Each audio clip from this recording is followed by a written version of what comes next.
국회에서 초당적으로 북한과 통일 모임을 주도해 주신 권영세 의원님을 비롯한 모임의 의원님들께 격려와 감사의 말씀을 드립니다. 오늘 우리는 한반도 분단 79년을 되돌아보기 위해 이 자리에 모였습니다. 1945년 해방과 함께 시작된 분단은 한민족을 둘로 나누어 체제 경쟁으로 내몰았습니다. 이제 남한은 선진국이 됐고 성공의 슈퍼스타이자 세계의 많은 나라들이 담고자 하는 감동의 스토리입니다. 반면 북한은 아직도 억압적 체제 속에서 세계 최빈국이자 최악의 인권국이며 평화를 위협하는 세력으로 남아 있습니다. 우리는 북한에 대하여 비핵화와 개방, 공동 번영의 길로 가자고 제의했으나 북한은 단절을 추구하고 있습니다. 작년 말 북한은 남북 관계를 동족 관계가 아닌 교전 중인 두 국가 관계라고 규정하며 긴장과 대립을 선택하고 있습니다. 그리고 오는 10월 7일 최고인민회의를 열어 헌법을 개정하고 민족 분열주의와 정구 분단을 제도화하려 합니다. 이것은 역사의 순리가 아니며 반통일적, 반민족적, 반인륜적 행태입니다. 우리의 지식사회와 정치권은 대한민국과 한민족의 장래를 위해 북한의 그러한 행태를 지적하고 맞서야 하겠습니다. 오늘 이 포럼은 분단 79년사를 총괄적으로 평가하고 우리가 서 있는 현재의 정세와 남북한 관계를 정확히 진단하고자 합니다. 이러한 평가와 진단이 분단의 현실 속에서 자유, 평화, 번영의 통일을 위한 해법을 찾는 노력이기도 합니다. 이러한 노력이 정치의 중심인 국회에서 진행되고 있는 것이 매우 뜻깊은 일이라고 생각합니다. 이러한 노력이 또한 통일 정책은 초당적으로 추진되어야 한다는 상식이 다시 상식이 되는 계기가 될 것으로 믿습니다. 오늘 참석해 주신 모든 분들의 지혜와 경험이 한반도의 통일을 향한 여정에 큰 도움이 될 것이라고 생각합니다. 초당파 국회 모임 북한과 통일 포럼과 이 자리를 위해 함께 해주신 모든 분들께 다시 한번 감사드립니다. 감사합니다. 올해는 남북이 분단된 지 79년이 되는 해입니다. 지난 79년 남북관계는 발전과 퇴보를 거듭하며 변모해왔고 지난한 역사 과정을 거쳐서 오늘에 이르렀습니다. 그동안 시대가 바뀜에 따라 정치, 경제, 사회 등 많은 분야에서 여건들이 달라졌고 북한은 앞으로도 새로운 변화를 예고하고 있습니다. 그 변화의 물결 속에서 우리가 무엇을 준비하고 무엇을 대비해야 할지 함께 고민하며 중지를 모아가야 할 때라고 생각을 합니다. 최근 김정은이 적대적 두 국가론을 띄우자 평생 통일을 주장하던 한 분이 갑자기 통일하지 말자고 얘기하는 일이 있었습니다. 예전에 북한을 추종했던 전대협이라는 단체가 있었는데 그분은 35년이 지난 지금도 전대협 의장으로 사는 건 아닌지 안타깝습니다. 김정은의 반통일 선언을 따르는 것은 결국 김씨 일가의 세습을 돕는 처사이고 북한 동포들의 비참한 현실을 외면하고 방치하는 것입니다. 우리 헌법은 전문에 조국의 평화적 통일 사명을 규정하고 있고 3조, 4조에서 우리의 영토와 통일 정책 추진에 대해서 분명하게 명시하고 있습니다. 한마디로 통일은 우리 헌법의 명령이고 시대적 과제이며 우리의 숙명인 것입니다. 어제 대통령께서도 자유민주적 기본질서에 입각한 우리 정부의 통일 추진 원칙을 다시 한번 천명하셨습니다. 통일을 버리면 평화가 온다고 선동하고 북한과 똑같은 주장을 되풀이하면서 독재 정권의 입장을 대변하는 자들의 평화 파리에 우리는 더 이상 속지 말아야 될 것입니다. 이제 우리의 역할이 중요합니다. 통일은 올바른 가치와 원칙을 바탕으로 추진될 때 비로소 의미가 있기 때문입니다.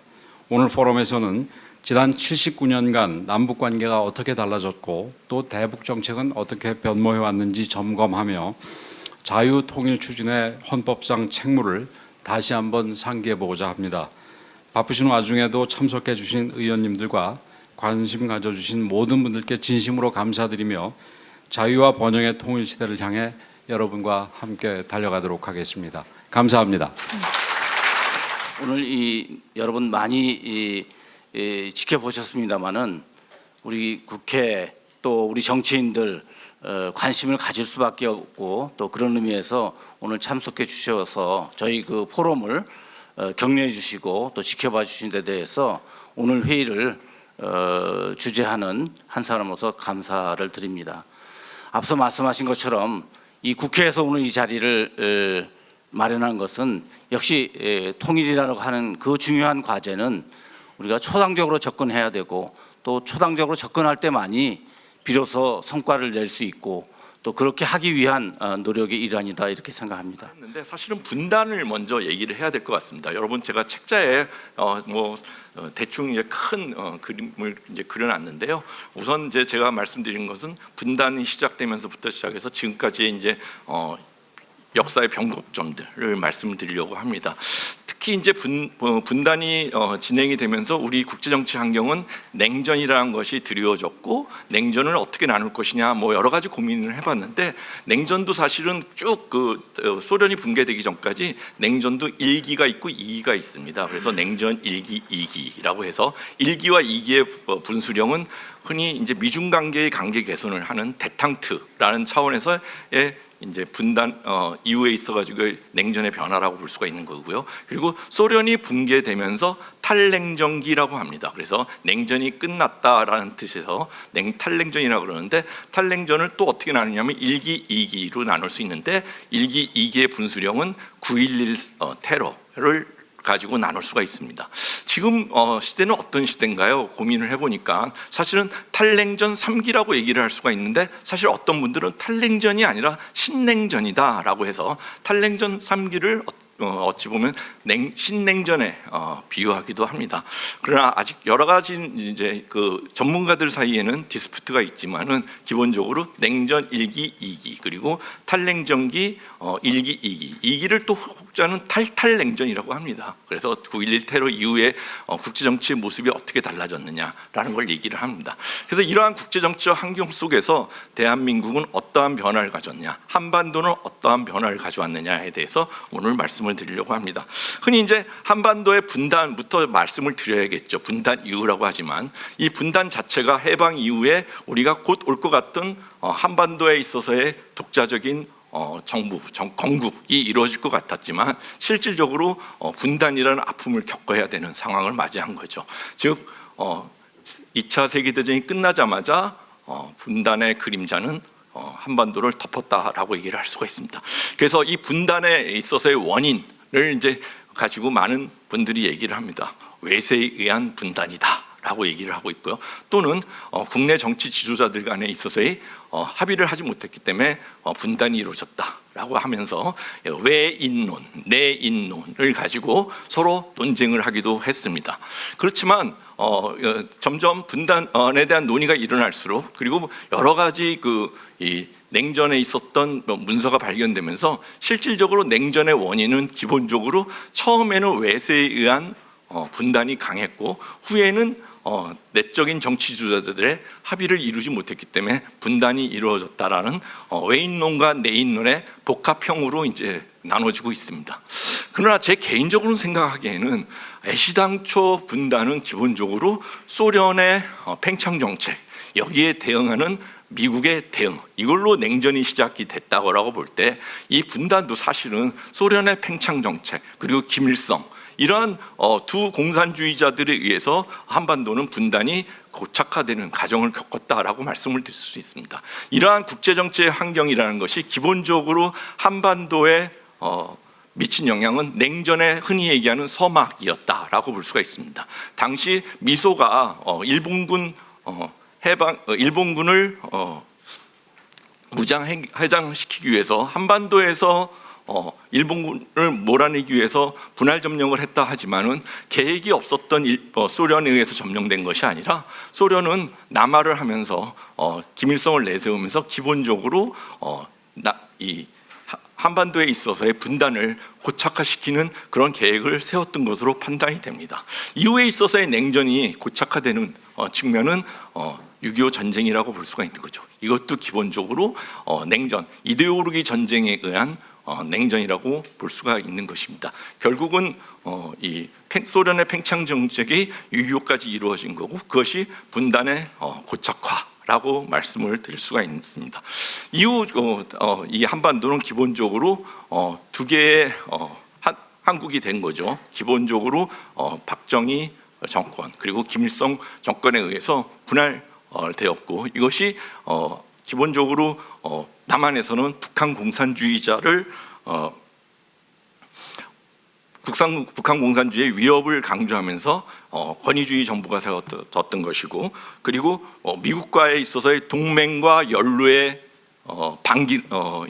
반기라 그러죠. 흔히 이제 기본적으로 동맹을 지키기 위해서는 연루와 반기의 이슈가 있는데 베트남 전쟁이라는 이슈를 가지고 미국과의 동맹을 위해서과 함께 공산주의를 막기 위해서 한반도에서는 반공의 중심에 섰다라고 볼 수가 있습니다.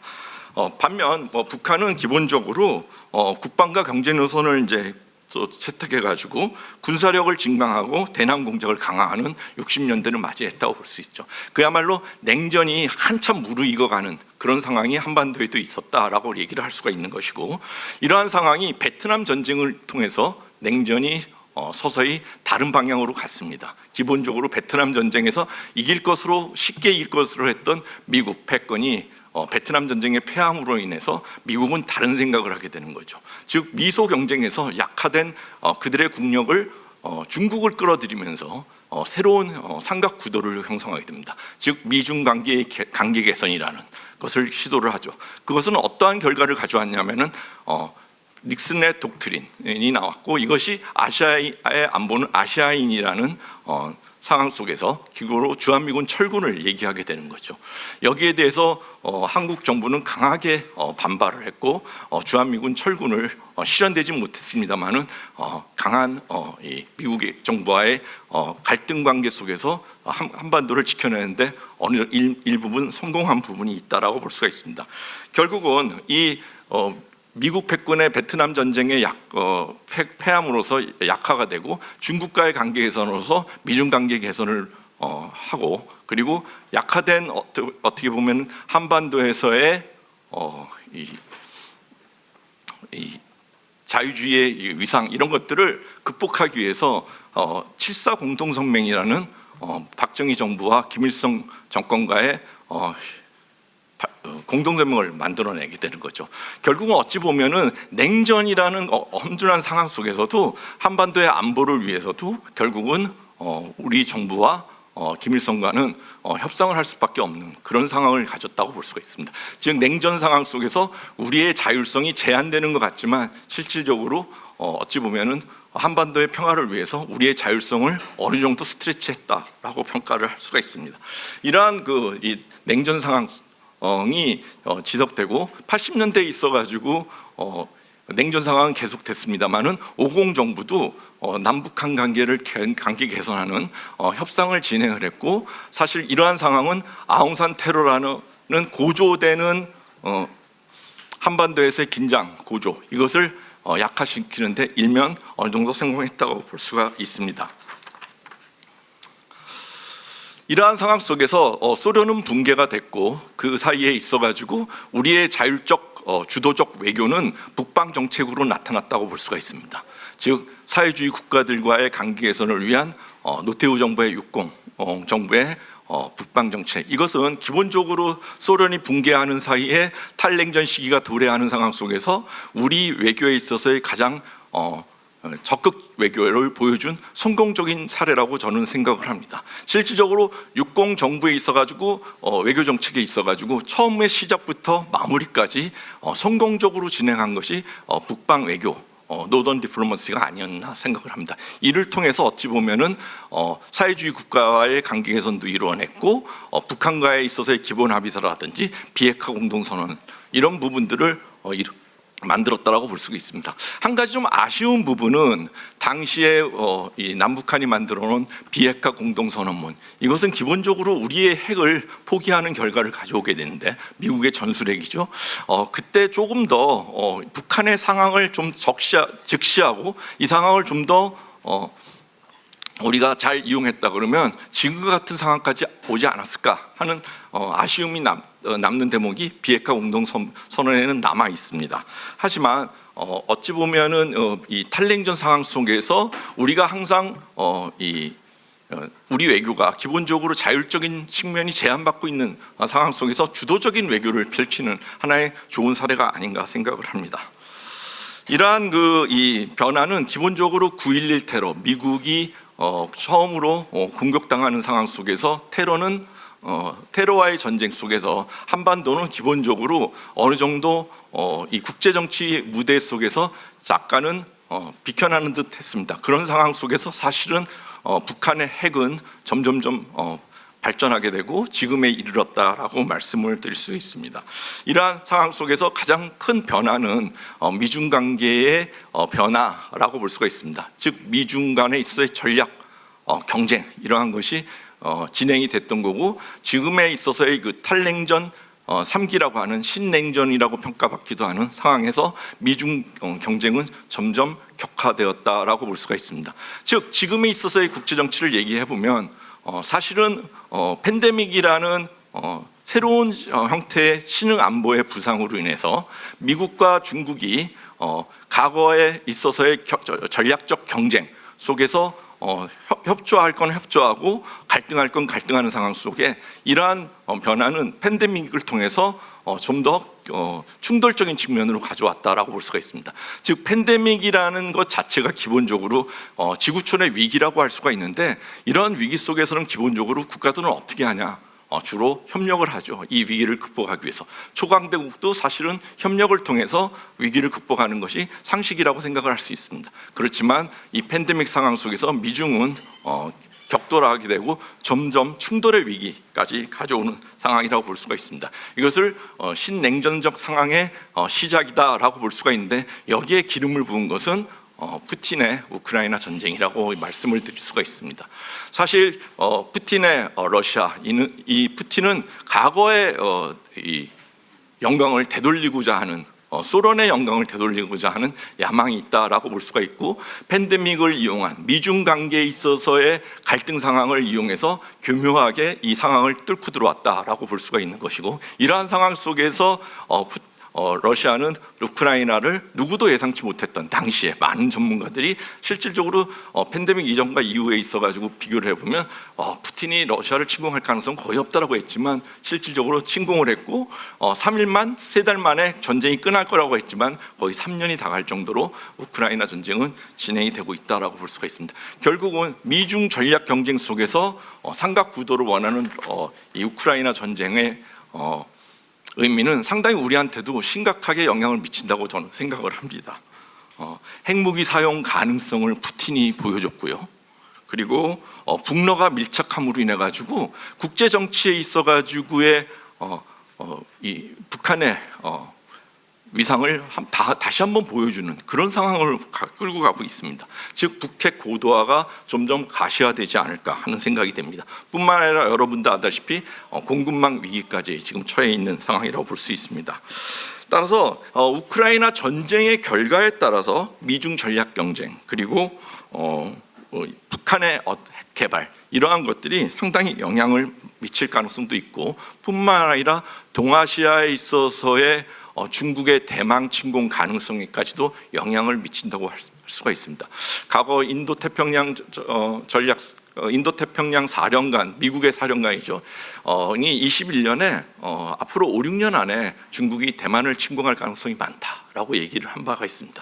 사실 우리는 북핵 위협에 대해서 지금 상당히 걱정하고 우려하는 부분은 많지만, 일본만 가더라도 북핵 이슈보다는 다들 묻는 것이 언제 중국이 대만을 침공할 것이냐, 이것이 주요 화두입니다. 호주에 회의를 갔더니 호주에서도 북핵 이슈보다도 이 대만 이슈가 더 크게 되고 있는 것입니다. 그래서 이 중국의 대만 침공 이슈가 아시아의 안보를 우크라이나 다음으로 흔들 가능성이 높지 않나 하는 생각을 하고요. 여기에 기회를 이용한 김정은의 이 핵개발 그리고 침략 행위, 이런 것들이 덩달아서 기화되지 않을까 하는 생각이 됩니다.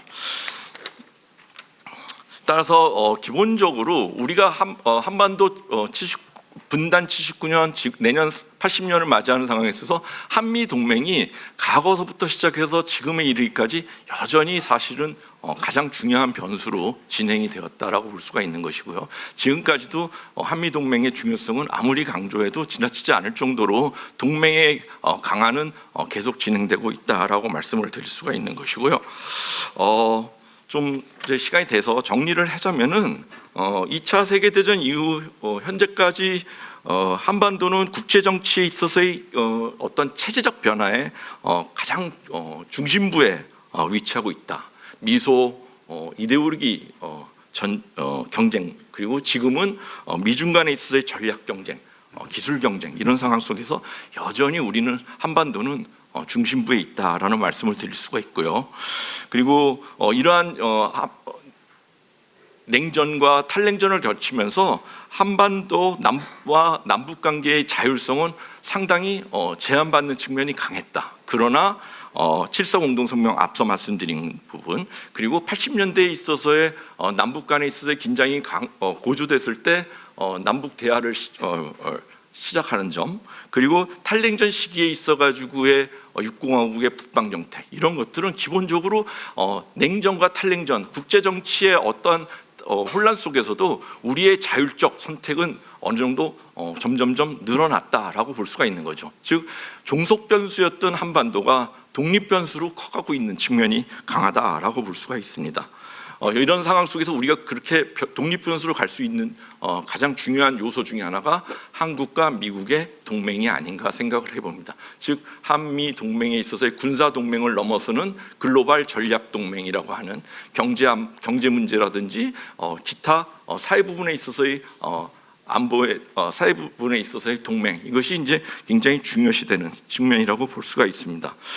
물론 우리는 지금 이 중국 부상에 따른 인태 전략 등에서 우리가 적극적으로 참여하지 못하는 그런 딜레마에 있지만은 한반도는 여전히 그리고 중요한 곳으로 평가받고 있다라고 볼 수가 있습니다. 정리하자면은 과거 냉전 시대가 끝나고 그리고 탈냉전 시기가 됐으면 고 지금 다시 신냉전으로 회귀하는 그런 모습을 보여주고 있습니다. 따라서 우리 이 역사는 반복되는가? 라는 측면을 우리는 다시 한번 생각을 합니다. 한미일 대립, 그 다음에 북중러 대립, 그리고 파트너는 바뀌었지만 미국과 소련, 그리고 미국과 중국과의 대립, 이런 상황 속에서 역사는 반복되는데 과연 미중의 갈등 속에서 미국이 승리할 것인가? 이것은 사실 그 결과는 상당히 관심이 가는 부분입니다. 이를 끝으로 마치게 하겠습니다. 예, 고맙습니다. 북한의 정치는 한마디로 수령 지배, 노동당 일당 독재, 권력 세습 체제라고 보시면 되겠습니다. 사실은 이 표현에 북한의 정치 분야에 대한 모든 내용이 함축되어 있다고 볼 수 있습니다. 그럼에도 불구하고 우리가 김일성 체제부터 먼저 보겠습니다. 김일성 체제는 정권 수립과 사회주의 확립기라고 보시면 되겠는데요. 사실 북한 주민들은 김일성 때 그래도 우리가 잘 살았다, 이런 얘기를 많이 합니다. 그 정도로 북한이 사회주의가 확립됐던 시기라고 볼 수 있는데요. 일단 김일성 시기는 48년에 조선민주주의인민공화국을 수립하고 50년에 한국 전쟁을 일으킵니다. 그런데 한국 전쟁에서 북한이 실패를 하게 되죠. 그래서 김일성이 어떻게 하나요? 자기의 경쟁자였던 반대 세력들을 모두 숭쳐갑니다. 그래서 67년까지 북한에 한마디로 피바람이 불었죠, 그 당시에. 그리고 67년부터 북한이 수령 권위를 절대화하는 당의 유일사상체계 확립의 10대 원칙이라는 게 만들어집니다. 사실 이때부터 북한의 유일체제가 안정기에 들어섰다고 볼 수 있습니다. 그리고 73년에 김정일이 등장을 합니다. 선전선동부의 비서로 임명이 되면서 정식 후계자로 공인이 됩니다. 그리고 74년부터 사실상 김일성, 김정일 공동정권이 출범했다고 해도 과언이 아닙니다. 김정일은 후계자로서 아주 자기의 역할을 충실히 하기 시작합니다. 그래서 82년에 주체사상이라는 것을 새롭게 발표를 합니다. 그리고 주체사상에서 사회 정치적 생명체론이라는 것을 제시하면서 이때부터 김일성 신격화를 본격적으로 정당화하기 시작을 합니다. 그리고 김정일 체제는 사실 사회주의 세택이라고 저는 보는데요. 일단 북한이 그 80년대 초반부터 계획경제의 실패 조짐이 보이기 시작을 했습니다. 그리고 80년대 후반 이제 사회주의권, 동구권 사회주의권들이 붕괴를 하면서 사회주의가 위기가 시작이 되죠. 94년에 김일성이 사망하는 사건이 일어납니다. 그리고 95년부터 북한이 고난의 행군을 선포하면서 국제사회에 인도주의 요청을 합니다. 김정일은 당시 그 상황에서 체제를 유지하기 위해서 강성대국론이라는 것을 새롭게 통치 담론으로 내놓고 성군 정치를 시작을 합니다. 그리고 2000년 6월 첫 정상회담, 남북 정상회담이 열립니다. 사실 남북 정상회담 자체도 대외적으로 적극적인 개방 정책을 취하기 위한 어떤 전략적 시도라고 보여질 수 있습니다. 그리고 2010년에 드디어 김정은이 등장을 하는데요. 김정은이 제3차 당대표자 대회에서 일단 그 공식 후계자로 등장을 하게 됩니다. 자, 김정은 체제를 보겠습니다. 저는 김정은 체제는 사회주의 위기다라고 보는데요. 2011년 12월에 김정일이 사망하는 사건이 일어나고, 그리고 김정은이 당시 최고 용도자, 그리고 인민군 최고 사령관으로 추대가 됩니다. 그리고 2013년에 경제 핵 병진 노선이라는 것을 제시하고, 그리고 핵 무력 강화와 체제 공고화를 시도를 합니다. 그리고 온 사회 김일성, 김정일 주의화를 통치 담론으로 내세우고, 그리고 주체 사상에 기초하여 우리 국가 제일주의, 인민대중 제일주의를 또다시 부각시키기 시작합니다. 최근에는 두 국가론을 제시하면서 독재 체제를 더 견고하게 하는 움직임을 보이고 있습니다. 정치 분야에 대해서 한마디로 정리를 하자면, 북한 정치 체제의 통치 이념은 권력자가 바뀔 때마다 뭔가 통치 담론이 바뀌면서 변화를 보이는 것처럼 하지만, 사실은 주체 사상이 온 사회를 지배하고 있다라고 보시면 되겠습니다. 그래서 이 주체 사상이라는 게 실제로 인간의 삶을 억압하는 굉장히 어떤 이상처럼 보이기는 하지만 억압을 동질화하는 이런 아주 근본적인 문제가 있는 사상이라고 보시면 되겠습니다. 자, 경제 분야입니다. 저는 북한의 경제 분야는 계획경제의 구조적 실패와 시장경제 혼란이라고 정리를 했습니다. 북한 경제가 그래도 90년대 이전에는 계획경제가 운영이 되어 왔습니다. 그래서 북한의 계획경제의 특징을 보게 되면은, 일단은 종합적으로 제가 많은 글을 써놓기는 했지만 모든 소유가 국가의 소유로 기속이 되는 걸 얘기를 합니다. 그리고 북한의 전통적인 계획관리 4원칙이라는 게 있는데요. 첫 번째가 정치사업 우선 원칙입니다.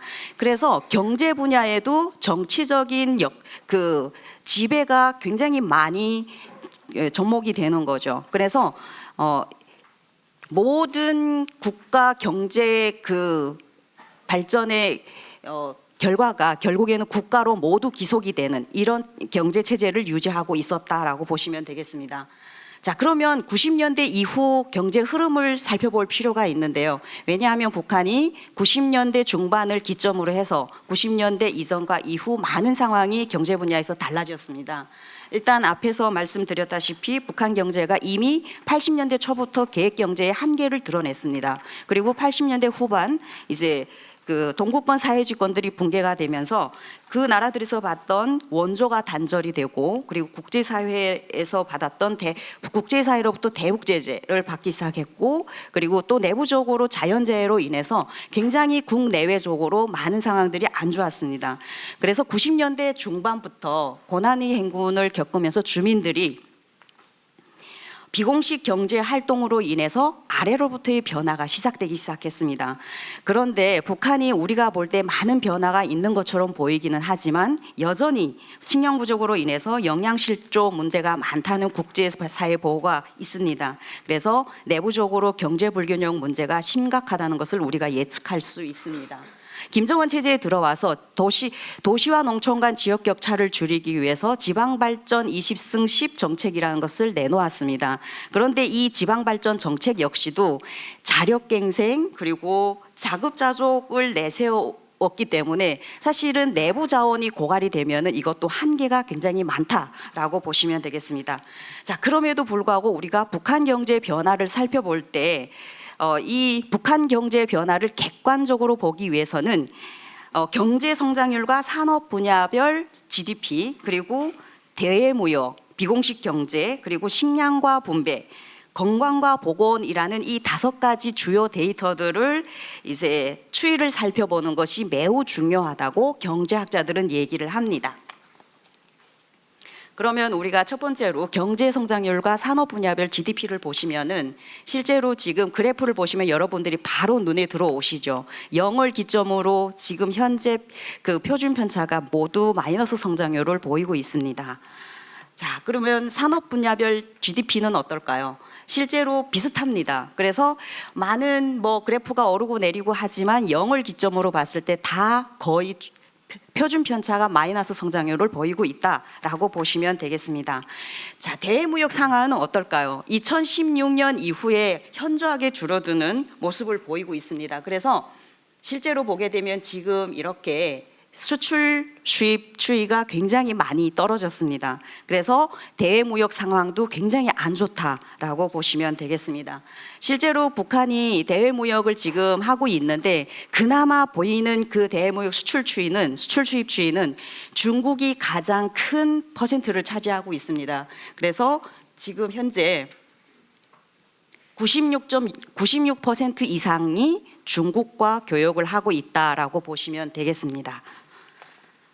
비공식 경제 분야입니다. 사실 이 비공식 경제 분야는 90년대 중반 이후에 주민들로부터 인해서 자생적으로 정착한 경제 분야라고 보시면 되겠습니다. 이 그래프를 보시게 되면은 저 그래프는 12년부터 17년도까지 표시가 되어 있는데요.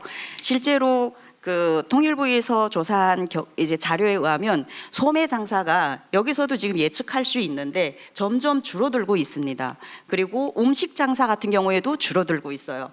그런데 기타라고 한 부분이 뭐냐면 밀수업 그리고 운수업 이런 것들이 증가하고 있다라고 보시면 되겠습니다. 왜 그러면은 소매 장사나 음식 장사가 이렇게 줄어드나 봤더니 이제 그 자료에 보게 되면은 법기관의 단속이 굉장히 많이 심해지고 그로 인해서 뇌물을 많이 줘야 되는데 이 뇌물량이 굉장히 커서 주민들이 장사를 해서 다 뇌물로 고이다 나면은 남는 게 없다. 그래서 이 소매 장사나 그 음식 장사들이 현저히 줄어들고 있다라고 보시면 되겠습니다. 2000년대 중반부터 사실은 비공식 경제의 중요성이 꾸준히 확대되기는 했습니다만 어쨌든 최근에 들어서 북한 당국이 비공식 부문의 그 경제 일부를 공식 부문으로 편입하는 이런 또 웃지 못할 이제 사건들이 계속 또 벌어지고 있습니다. 자, 그럼 식량 분배를 보겠습니다.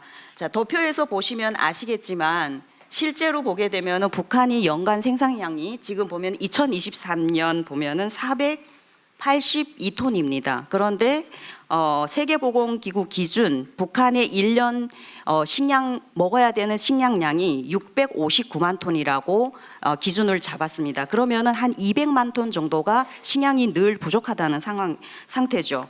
그래서 보게 되면 지금 2016년부터 그 대북 제재가 다시 강화되면서 국제사회로부터의 지원도 계속 감소하고 있습니다. 그래서 북한은 만성적인 식량난 문제를 현재 해결하기 어려운 상황에 있다라고 보시면 되겠습니다. 식량과 분배와 관련해서 보게 되면은 유엔 세계 식량 계획에서 이렇게 예측을 했습니다. 북한의 어려운 상황들을 앞으로 수개월 동안 심각한 식량 부족으로 직면했다면서 북한 많은 주민들이 지금 배고픈 상황에 있다라고 언급을 하고 있습니다. 그리고 또 유엔 아동기금과 그리고 유엔 식량농업기구에서 공동 발표한 2023년 세계 식량 안보와 영양 실태 보고서에서도 북한 주민의 45.5%가 지금 영양 부족 상태에 있고 한마디로 표현해서 북한 주민의 2명 중 1명이 영양실조에 걸려 있다라고 보시면 되겠습니다. 굉장히 국제사회에서 북한의 식량 상태를 많이 조사를 하고 있습니다. 우리가 여기서 잘 모르지만 아까 이제 사회자께서도 말씀하셨지만 국제 정세를 우리가 봐야 되는 이유를 아까 말씀을 해주셨는데 데이터 역시도 국제사회가 이 데이터 조사한 데이터들이 굉장히 많은 이제 객관적인 수치를 보여주고 있습니다. 유엔 아시아 태평양 경제사회위원회에서도 북한 재난 위험 상황 검토 보고서라는 것들을 발표를 하고 있는데요. 북한의 기후 변화에 따라서 앞으로 홍수 위험이 증가할 것 같다라고 예측을 했는데 올해 2024년 7월에 북한이 지금 압록강 지역으로 해서 많은 지역이 물에 잠겼습니다. 그래서 실제로 보면 올해 사망자가 얼마나 나왔는지 지금 다양하게 보고가 되어서 실제 사망자와 실종자 수를 예측하기는 어렵지만 어쨌든 이번에 많은 피해가 있었을 것으로 예측을 합니다. 건강과 보건 문제입니다. 2014년 COI 보고서를 통해서 이제 이 북한의 발육 상태에 대해서 조사를 했는데요. 실제로 북한의 5세 이하의 아동들의 국제 기준 급성 영양 실조 발생률이 도별로 다 이렇게 조사를 했더라고요. 그래서 23%에서 45%로 굉장히 높은 수치입니다. 그리고 이 데이터를 보게 되면은 영아 사망률인데요. 90년부터 23년까지의 데이터입니다. 실제로 보게 되면 95년 중반에 데이터를 보시면 굉장히 사망률이 높죠. 그리고 점점 사망률이 감소하기는 했습니다. 그럼에도 불구하고 실제로 북한이 지금 21년 사망 비율을 보게 되면은 한국보다는 5배 높고 미국보다는 2.5배 높은 상태라고 합니다. 현재 수준에서도 그렇습니다. 자, 그리고 모성 사망률을 그러면 한번 보겠습니다. 실제로 세계보건기구와 유엔 아동기금, 또 유엔 인구기금, 세계은행 그룹 많은 국제사회에서 2020년부터 2000년부터 2020년까지 모성 사망률 추세 보고서를 발표를 했습니다. 그런데 지금 모성 사망률을 보게 되면 이 데이터를 보셔도 실제 95년쯤에는 고난의 행군 시기에는 굉장히 높았습니다. 모성 사망률이. 그러다가 조금 감소하는 추세를 보이고 있기는 하지만 여전히 모성 사망률 역시도 지금 한국의 13배가 높다고 보고하고 있습니다. 백신 접종률과 관련된 데이터인데요. 실제로 보게 되면은 북한은 그 예방 보건을 굉장히 강조를 합니다. 그래서 예방 접종만은 우리가 잘한다라고 자랑을 하고 있는데 실제로 보게 되면은 2020년 전까지는 그나마 90%를 유지를 하다가 코로나 발생을 하면서 그 이후부터 현저하게 떨어지거나 아예 접종을 진행을 못하는 이제 그 접종률이 굉장히 많습니다. 그래서 지금 모두 50% 이하로 지금 감소하고 있다라고 보시면 되겠습니다. 네, 거의 다 했습니다. 네, 자, 네, 사회 분야입니다. 저는 사회 분야를 북한의 사회는 집단주의에서 개인주의로 변화되고 있다라고 말씀드리고 싶습니다. 먼저 이제 교육 분야입니다. 사실 북한은 사회주의 건설이 필요한 인재 양성의 목적을 두고 전민 과학기술 인재화 교육 정책을 지금까지 계속 추진해 왔습니다. 그런데 국가의 의도하고 다르게 이런 인재 양성이 개인의 어떤 출세를 위해서 이용이 되고 있다. 90년대 이전에는 어떤 이제 출신 성분이 더 중요시되면서 성적이 좀 안 좋아도 출세할 수 있었지만 90년대 이후에는 경제력과 그리고 학력 또 권력이 서로 이제 맞닿아 있으면서 계층이 나눠지고 교육 기회의 불평등이 존재하기 시작을 했습니다. 빈부격차가 심해졌는데 이 돈주들이 나타나면서 더욱 빈부격차가 심해지고 계층 이동을 위한 발판으로 교육을 활용하고 있다라고 보시면 되겠습니다. 김정은 정권에 들어와서 교육을 세계적 추세에 맞게 발전시키겠다라고 얘기를 하고 있는데 실제로 보게 되면 이러한 교육 정책의 방향도 의도하고 다르게 흘러가고 있다라고 보시면 되겠습니다. 그래서 요즘은 경제력을 갖춘 부모들이 자녀를 더 좋은 대학에 보내기 위해서 뭐 수제 학교 같은 데를 미리 사교육으로 공부를 시켜서 보낸다거나 이런 식으로 사교육을 굉장히 많이 활용하고 있다. 그래서 지금은 북한이 사교육 시장이 굉장히 많이 확대되고 있다라고 보면 되겠습니다. 자, 돈주가 등장을 하고 중산층이라는 게 등장을 했습니다. 예전에 90년대 이전에는 이런 사람들이 없었습니다. 그런데 90년대 이후에 경제난이 생기면서 돈주들이 눈 빨리 돌아가는 머리 깬 돈주들이 이제 자본시장을 점령하기 시작을 했습니다. 처음에는 이제 환전이나 고리대금업을 하다가 점차 이 돈주들의 어떤 역량이 커지기 시작을 했습니다. 그래서 지금은 이제 그 돈주들이 예금, 송금, 그리고 자금이체, 물자대금 결제, 담보대출까지 개인 돈주들이 지금 다 하고 있다라고 보시면 되겠습니다.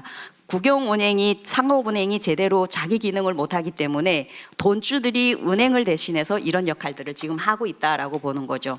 실물 경제에도 개입을 하고 있는데요. 지금은 이제 그 건설업, 채굴업, 그리고 제조업 등 공식 경제 분야에도 개인 돈주들이 자금이 투입이 되고 있습니다.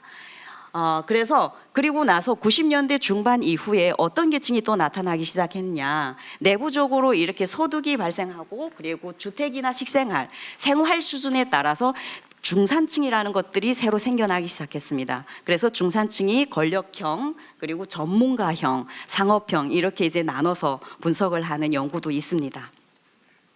여성의 경제 활동에 따라서 가족 구조가 바뀌고 있는데요. 90년대 이전에는 저는 90년대 전과 후로 거의 말씀을 많이 드리는데요. 90년대 이전에는 결혼 연령이 되면 무조건 결혼을 했었어야 됐습니다. 그런데 90년대 이후부터는 경제력을 중심으로 해서 결혼을 할 수도 있고 안 할 수도 있고, 그리고 먼저 살아보고 동거라고 하죠. 예. 동거를 미리 해보고 결혼을 선택하거나 안 할 수도 있습니다. 이렇게 가족 구조가 바뀌고 있습니다. 그래서 시장화 이제 요즘 이제 장마당 세대라고 하는 젊은 층들은 결혼을 선택하지 않는 친구들도 굉장히 많다라고 보시면 되겠습니다. 결혼 얘기 나오니까 많이들 이제 웅성웅성 하시네요. 재밌죠? 네. 시간이 없기 때문에 빨리빨리 진행하겠습니다. 자, 외국 영상물 시청 증가와 한류 현상이 증가하고 있습니다. 90년대 중반 이후부터 많은 사람들이 북한의 남한 드라마, 영화, 그리고 노래, 다양한 어떤 이제 영상물들을 보게 됩니다. 그리고 처음에는 무산이나 회산이나 요 접경 지역을 중심으로 보다가 나중에 이것들이 확산이 되면서 내륙으로 점차 이제 더 퍼지기 시작을 합니다. 요즘 남한 드라마를 많이 봐서 헤어스타일, 그리고 옷차림, 심지어 언어까지 이제 한국의 언어를 따라하고 모방하는 현상들이 늘어나고 있습니다. 그리고 요즘 단속이 너무 심해지니까 MP3 그리고 노트북을 이용해서 몰래 보는 친구들이 유행을 하고 있다고 합니다. 북한 주민들이 이런 남한 영상물이나 외국 영상물을 접하게 되면서 아주 제한적이나마 자본주의와 자유, 인권, 민주주의에 대한 동경과 의식 전환을 가져오는데 굉장히 기여를 많이 하고 있다라고 보시면 됩니다. 북한 주민의 일상생활과 일탈이 만연한데요. 일탈 측면을 보게 되면은 정치적 일탈, 그리고 사회문화 일탈, 경제생활 일탈, 권력형 일탈이라고 보시면 되겠습니다. 이렇게 보시면은 모두가 다 일탈하는 것처럼 보이죠. 실제로 그런 것 같습니다.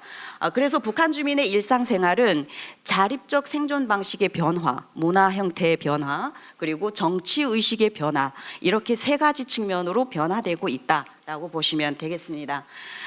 이렇게 주민들이 외부 영상물을 많이 보다 보니까 사상 통제와 처벌을 북한이 또 강화하고 있습니다.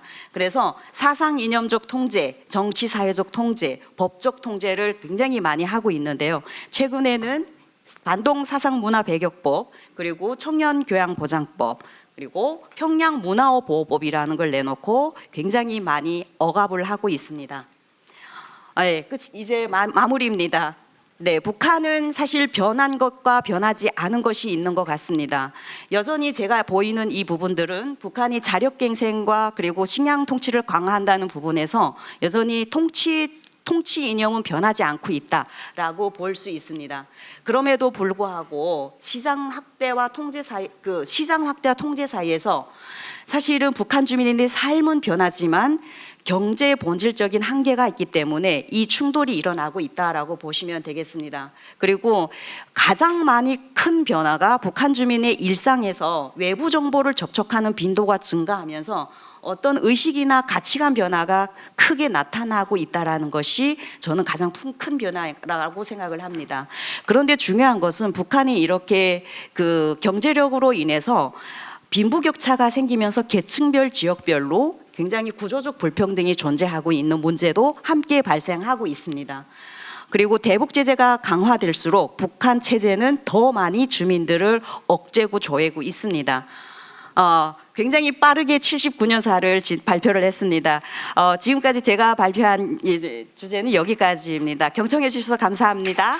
북한이 원하는 대로 북핵 문제에서 중국이 북한의 입장을 완전하게 지지해 주는 방향, 그러니까 다시 말해서 미중 간의 어떤 갈등을 더 심화시키고 그리고 미국의 대북 제재를 와해시켜주는 방향으로 중국이 움직이지 않고 있기 때문에 북한이 거기에 대한 불만을 드러내고 있고 중국과 북한 사이에 그런 갈등 요인들이 상당히 떠오르고 있는 이런 상황이 아닌가 이렇게 생각합니다.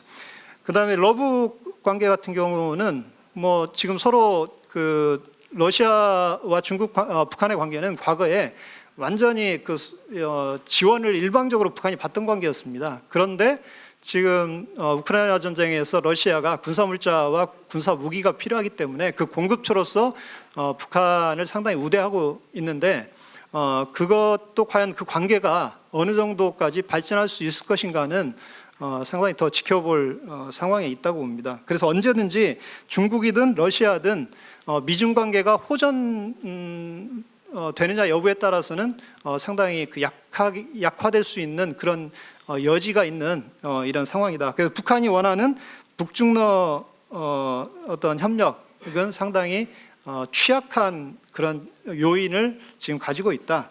이렇게 볼 수 있습니다. 그래서 북한이 그런 북중러 반미 연대를 구축해서 자신들의 어떤 안보를 구축하고 다른 한편으로 핵 국가로 승인받기 위해서 대북 제재를 와해시키려고 하고 있으나 그게 뜻대로 되지 않고 있다 이렇게 볼 수 있습니다. 두 번째는 북한의 지금 가장 큰 목표는 핵 국가로 행동하는 겁니다. 그래서 사실상 핵 보유국이 되는 건데 가장 좋은 시나리오는 미국하고 정상회담 해가지고 미국이 제재를 해제해주고 일정하게 북한은 핵을 폐기하는 듯한 신용을 하고 외교적으로는 북핵을 사실상 묵인해주는 식의 타협을 이루어내는 걸 원하고 있습니다. 그걸 이제 핵군축이라고 표현하는데 북한이 원하는 건 그겁니다. 그런데 그게 쉽게 되지 않을 거라는 걸 북한도 알고 있습니다. 그래서 북한이 지금 취하고 있는 전략은 미국의 제재를 계속 받으면서 견디면서 그걸 중국이나 러시아를 통해서 이걸 제재를 틈을 내고 제재를 사실 무력화시키는 걸 한 축으로 진행하면서 사실상 핵 무기를 보유한 핵 국가로 행동하겠다라고 하는 게 김정은의 지금 목표입니다. 그래서 김정은이 최근에 핵무기를 기하급수적으로 증가시키라고 얘기를 했습니다. 그리고 우라늄 농축 시설을 지금 공개를 했습니다. 그 얘기는 핵물질을 충분히 생산해서 이거 1년에 뭐 지금 95kg 정도 생산하면 핵무기를 5개 정도 이상은 지금 만들어낼 수 있다고 하는데 그러니까 핵무기를 생산할 수 있는 능력을 우리는 가지고 있다는 걸 공개하면서 미국의 제재와는 상관없이 핵보유국으로 우리는 가겠다라고 하는 의도를 분명히 드러내고 있다. 그러면 북한의 그 다음 행동은 과연 무엇일 거냐? 제가 보기에는 일정하게 핵 능력을 갖추고 나서는 상당히 한반도의 군사적 긴장을 고조시킬 가능성이 높습니다. 그래야 핵군축으로 미국이든 한국이든 그런 군사적 위협을 최소화하기 위해서는 북한을 일정하게 달래야 되고 타협을 할 수밖에 없다. 이런 현실론이 나올 걸 아마 기다릴 겁니다. 그래서 군사적 긴장은 가면 갈수록 더 고조될 것이다.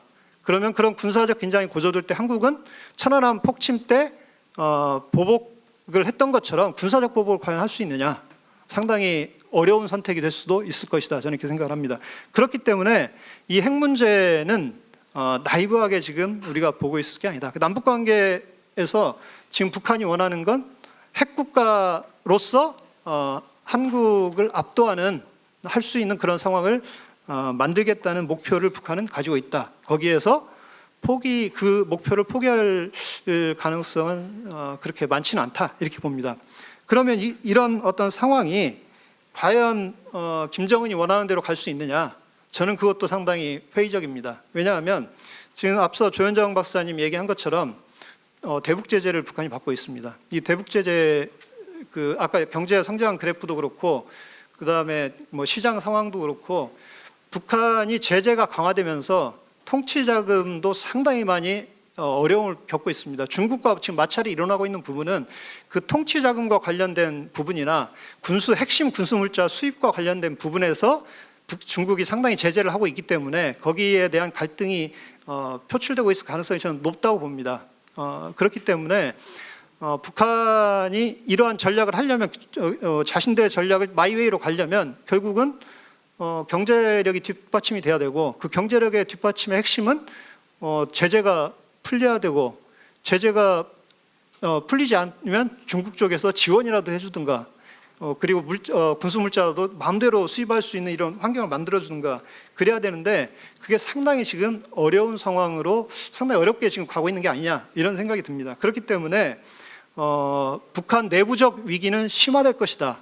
그러니까 제재가 심해지면 심해질수록 북한의 핵 보유 정책이 계속되면 될수록 핵 능력은 증강되겠지만 통치 자금은 상당히 부족해질 가능성이 있고 그러면 지배층은 아무런 인센티브 없이 김정은 정권을 지지하기는 어려울 걸로 봅니다. 그러니까 먹고 살 수 있게 해줘야 인민들도 지지하고 엘리트들도 지지하는데 그걸 과연 그게 지속 가능하냐. 그러니까 김정은이 최근에 지방을 돌아다니다 보니까 형편없잖아요. 북한은 평양하고 지방 사이가 천지 차이입니다. 지방에서 온 사람들은 특히 농촌 같은 데는 정말 사람이 살기에는 정말 열악한 환경이다 이렇게 탈북자들이 얘기할 정도인데 그 정도로 보건, 의료, 그다음에 식량 이런 환경이 상당히 좋지 않고 노동 여건도 굉장히 악화되어 있습니다. 지방이 형편없기 때문에 지방 발전 20승 10 정책을 얘기했습니다. 그 얘기가 뭔 얘기냐면 1년에 20개 군씩 경제를 발전시켜가지고 공장을 지어줘서 10년 동안 지겠다는 겁니다. 그러면 200개 군이니까 북한 전체를 지방을 발전시키겠다는 겁니다. 그러니까 인민들의 지지를 얻기 위해서는 이게 이제 북한이 해야 되는 정책인데 저걸 하려면 돈이 있어야 하는데 북한이 지금 자금을 조달할 수 있는 방법은 없습니다. 제가 생각에는. 그러면 저것도 구호에 그칠 가능성이 높고 저게 또 좌절되고 좌초되면 북한 주민들의 정권에 대한 어떤 반감 또 그 과정에서 지배층을 얼마나 또 쪼이고 압박을 하겠습니까? 거기에서 나오는 어떤 갈등 이런 문제들이 상당히 북한 내부를 어렵게 해나갈 가능성이 전 높다 이렇게 봅니다. 그리고 이제 끝으로 이 통일 여건에 대해서 말씀을 드리면 통일 여건은 더 안 좋아졌죠. 남북한이 공이 통일을 하자고 하다가 우리는 당연히 헌법에 지금 통일의 자유민주적 질서에 기초해서 통일한다고 돼 있고 평화적으로 통일하겠다고 명시하고 있습니다. 그리고 북한 헌법 3조는 북한은 정권이 아니고 반국가 단체로 우리 헌법에서는 규정을 하고 있습니다. 그래서 북한은 우리가 체제 경쟁에서 이미 그 자유민주주의와 시장경제 체제의 우월성을 입증했기 때문에 자유민주주의와 시장경제 체제로 북한이 그 통일될 수 있도록 우리가 정책적으로 이제 노력을 해야 되는 그런 상황입니다. 그런데 북한 김정은 정권이 올 초에 이 대남 전략을 전환했습니다. 그 대남 전략 전환의 핵심 내용은 우리는 더 이상 남북한 같은 민족 아니다. 그리고 우리는 적대적인 두 국가 관계고 교정국 관계다. 연방제 통일 그동안 해왔던 거 다 포기하겠다. 다만 전쟁이 발발하면 핵무력으로 무력 통일하겠다. 그래서 대한민국 점토를 점령, 평정, 수복해서 공화국 영역에 편입하겠다 이렇게 지금 얘기를 한 상태입니다. 그러니까 이 얘기는 북한이 이 체제 경쟁이 실패한 속에서 북한 내부에 심각한 체제 위험 요인이 잠재해 있고 이게 커지고 있다는 겁니다. 그건 바로 우리가 잘 아는 것처럼 한류가 확산하면서 그리고 한국이 대한민국이 대단히 잘 산다는 걸 북한 주민들이 다 알고 있기 때문에 친남화 현상이 대단히 심각하게 지금 북한 내부에 일어나고 있다. 그래서 북한 정권이 남북 관계를 단절하는 식의 극단적인 극약 처방을 하지 않으면 체제를 지탱하기 어려운 상황으로 갈 수 있다는 심각한 위기의식에 지금 놓여 있다고 봅니다. 거기서 지금 선택이 대개는 그 죽을 정도의 병에 걸리면 극약 처방을 한다고 하는데 지금 김정은이 그런 극약 처방을 하고 있다. 이런 극약 처방이 과연 북한 체제에 독이 될지 약이 될지는 모르겠으나 제가 생각하기에는 독이 될 수 있는 가능성이 높지 않을까 이렇게 생각을 합니다. 그런데 이제 문제는 이 통일 환경이 상당히 안 좋아지는 이유는 북한만 그렇게 하고 있으면 문제가 아닌데 한국 내부에서 집권 세력이 지난 집권 세력의 주요 인사들이 북한의 두 국가 관계를 동조하고 나섰습니다. 그러니까 통일을 주장하다가 어느 날 갑자기 180도로 자기 입장을 바꿔서 그 통일 원래부터 나는 그렇게 생각했다. 통일을 안 하는 게 차라리 평화를 정착시키는 게 근데 유리하다고 생각한다. 뭐 그런 식의 이제 얘기를 하고 있습니다. 이게 통일 여건을 상당히 심각하게 앞으로 악화시킬 것으로 생각을 합니다. 다행히 민주당 야당의 지금 일부 의원들은 거기에 대해 격렬하게 반대하는 입장을 또 내놓고 있습니다. 저희 통일연구원장을 했던 분도 전 원장님도 지금 임 전 실장이죠. 그분의 그 주장은 에 대해서 상당히 원색적으로 비난하는 그런 글을 하나 쓰셨던데, 그러니까 그걸 제가 인용해 둘지 모르겠는데 그건 전쟁은 하자는 얘기하고 전쟁론이다. 뭐 이런 식의 얘기를 그분이 언급을 해놓은 게 있습니다. 그만큼 이 통일 포기 주장 그리고 북한의 두 국가론을 수용하자는 주장은 아마 야당 내에서도 수용되기가 좀 어렵지 않을까 이렇게 생각을 합니다. 그런데 위험한 건 한국 내부에 이 주사파 세력이 있기 때문에 이 주사파 세력이 가장 빠르게 가장 먼저 북한의 두 국가론에 동조하고 나섰습니다. 그러면 거기에 이제 이어서 일부 이제 정치인들이 자기의 소신을 가지고 주장을 할 경우에 이게 상당히 한국 내에 미칠 수 있는 파장이 저는 심각하다 이렇게 보여집니다. 그래서 앞으로 우리 대북 정책은 어떻게 해야 되느냐라고 하는 문제와 관련해서는 남북 관계는 제가 보기에는 지금 상황은 좋아질 수 있는 환경이 아닙니다. 그러니까 남북 관계를 지금 완전히 김정은이 저렇게 단절하고 있는 마당에 남북 관계를 잘할 수 있다, 잘 뭐 대화를 할 수 있다 이렇게 얘기하는 건 현실을 오도하는 행위라고 생각을 합니다. 다만 대화의 가능성은 열어둬야 된다고 생각을 합니다. 언제든지 우리는 북한과 대화할 의사가 있고 대화를 통해서 문제를 해결하고 평화적으로 핵 문제를 해결하고